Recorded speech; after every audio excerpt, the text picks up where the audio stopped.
नमस्कार दर्शकों, मैं हूँ ज्योति और मैं हूँ जया।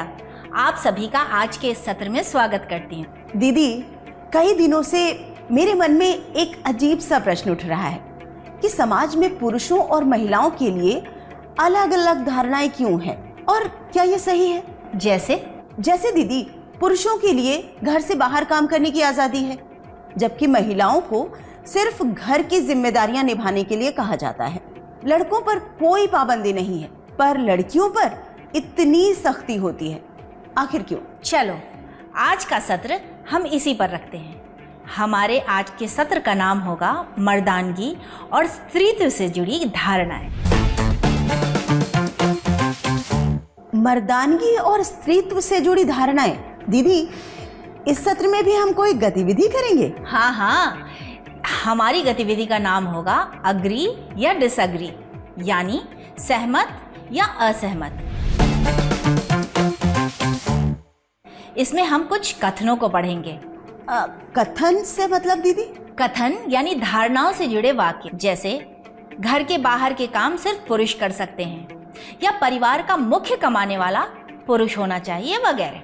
इन धारणाओं पर अपनी राय रखने के लिए प्रतिभागियों को एक कार्ड चुनना होगा, जिस पर लिखा होगा सहमत, असहमत और निश्चित नहीं है।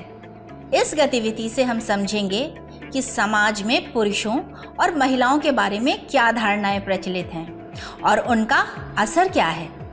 ये हमारी सोच को चुनौती देगी और हमें अपनी मान्यताओं पर विचार करना सिखाएगी। तो चलिए अब इस मजेदार सत्र की शुरुआत करते हैं। ठीक है दीदी। गतिविधि शुरू करने से पहले इसकी प्रक्रिया को समझना जरूरी है। जैसे मैंने अभी बताया कि हम एक एक करके कुछ कथनों को पढ़ेंगे और हर प्रतिभागी को अपनी राय के अनुसार सहमत, असहमत या निश्चित नहीं है में से कोई एक कार्ड चुनना होगा। राय के अनुसार प्रतिभागियों को 3 समूहों में बांटा जा सकता है। फिर इन तीनों समूहों के बीच चर्चा होगी, जिसमें वो अपनी धारणा के पीछे की सोच को रखेंगे। प्रतिभागियों को अपनी प्रतिक्रिया देने के लिए ज्यादा सोचने का समय नहीं मिलेगा, लेकिन अगर चर्चा में किसी की सोच बदलती है तो वो अपनी राय बदल सकते हैं। अच्छा दीदी। हाँ, इसीलिए कथनों के पीछे की चर्चा बहुत महत्वपूर्ण है, जो प्रतिभागियों की मानसिकता को उजागर कर सकती है। और साथ ही इस बात पर भी चर्चा हो कि इन धारणाओं का लैंगिक असमानता से क्या जुड़ाव है और इनका महिलाओं के जीवन पर क्या असर पड़ता है।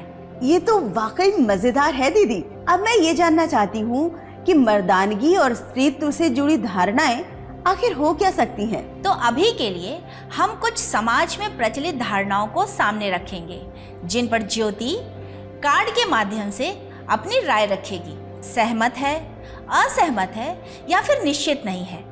इसके बाद हम इन धारणाओं के सही दृष्टिकोण को जानेंगे। मैं तैयार हूँ दीदी।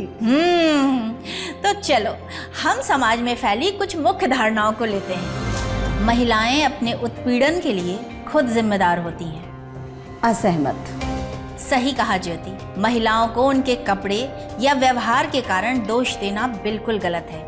असल में महिलाओं का सम्मान और सुरक्षा समाज में सभी की जिम्मेदारी है। महिलाओं को अंधेरे के बाद अकेले बाहर नहीं जाना चाहिए।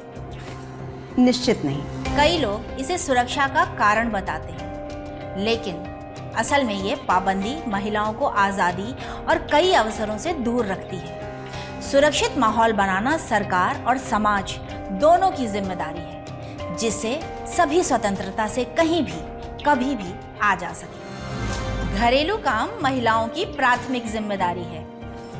असहमत। यह एक पुरानी धारणा है। घर के काम में सभी सदस्यों की समान भागीदारी होनी चाहिए, जिससे महिलाएं अपने लिए समय निकाल सकें, कोई रोजगार कर सकें वगैरह। महिलाएं ही महिलाओं की सबसे बड़ी दुश्मन होती हैं। निश्चित नहीं। यह एक गलतफहमी है।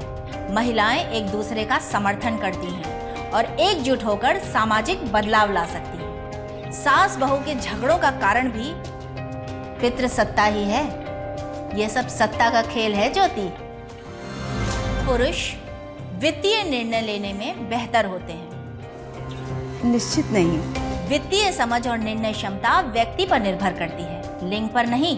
महिलाएं परिवार में समान योगदान देती हैं और उनमें वित्तीय समझ भी होती है।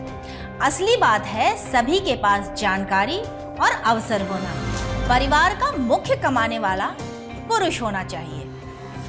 असहमत। सही बात है, यह एक पुरानी सोच है। आज महिलाएं भी परिवार का भरण पोषण कर सकती हैं और कर भी रही हैं। इसीलिए कमाई का जिम्मा किसी एक पर निर्भर नहीं होना चाहिए। दीदी, हमने आज के सत्र की सभी मुख्य धारणाओं को बहुत अच्छे से समझ लिया है। ज्योति, इतना ही नहीं, ऐसी और भी कई धारणाएं हैं जो समाज में फैली हैं, जिन पर हमें सकारात्मक सोच के साथ अपनी राय रखनी चाहिए ताकि इन्हें समाज में बढ़ने से रोका जा सके। बिल्कुल सही कहा दीदी। आज इन सभी धारणाओं पर चर्चा करके हमें यह समझ में आया कि कई धारणाएं सिर्फ समाज की सोच और परंपराओं पर आधारित हैं, जिनमें बदलाव की जरूरत है। हमें समानता और समझदारी से आगे बढ़ना चाहिए ताकि एक ऐसा समाज बन सके जिसमें सभी को बराबरी और सम्मान मिले। दीदी, ये वाकई आंखें खोलने वाला था। इसमें मुझे न केवल मेरे प्रश्नों के हल मिले, बल्कि इस गतिविधि ने मेरे सोचने का नजरिया ही बदल दिया। यही तो उद्देश्य था। जब हम सोच बदलेंगे तभी समाज में बदलाव आएगा। वाह दीदी, आपकी समीक्षा से हमने कितनी बड़ी बातें आसानी से समझ ली। तो अब हमेशा की तरह इस पूरे सत्र के निष्कर्ष को भी आसान भाषा में समझा दो। ठीक है दीदी, मैं कोशिश करती हूँ। आज के सत्र में हमने मर्दानगी और स्त्रीत्व से जुड़ी धारणाओं को समझा। पुरुष होने की गलत धारणाओं से पुरुष को हिंसक बनने और महिलाओं पर नियंत्रण करने का बढ़ावा मिलता है, जो गलत है। पितृसत्तात्मक समाज यानी पुरुष प्रधान मानसिकता वाला समाज पुरुषत्व के ऐसे रूप को बढ़ावा देता है जो सभी के लिए हानिकारक है। बहुत बढ़िया ज्योति, तुमने बहुत अच्छे ढंग से समझाया। और इसके साथ हमें ये भी समझना ज़रूरी है कि समय बदल रहा है। हमें अपने बेटों को लैंगिक समानता और महिलाओं का सम्मान करना सिखाना चाहिए। बिल्कुल दीदी। पुरुष घरेलू कार्य साझा कर सकते हैं और महिलाएं आर्थिक रूप से योगदान दे सकती हैं, जिससे परिवार और समाज में शांति और समृद्धि बढ़ेगी। उम्मीद करती हूँ ज्योति कि तुम इस गतिविधि के माध्यम से मर्दानगी और स्त्रीत्व की गलत धारणाओं को समझ पाई होगी और साथ ही एक आदर्श पुरुष और महिला बनने के लिए हम इन धारणाओं को कैसे पीछे छोड़ सकते हैं, इसे भी समझा होगा। बिल्कुल दीदी, अब मैं ये समझ गई हूँ कि बदलाव की शुरुआत हमें ही करनी होगी। सही कहा ज्योति। सहेंगे नहीं, कहेंगे, चुप्पी तोड़ेंगे।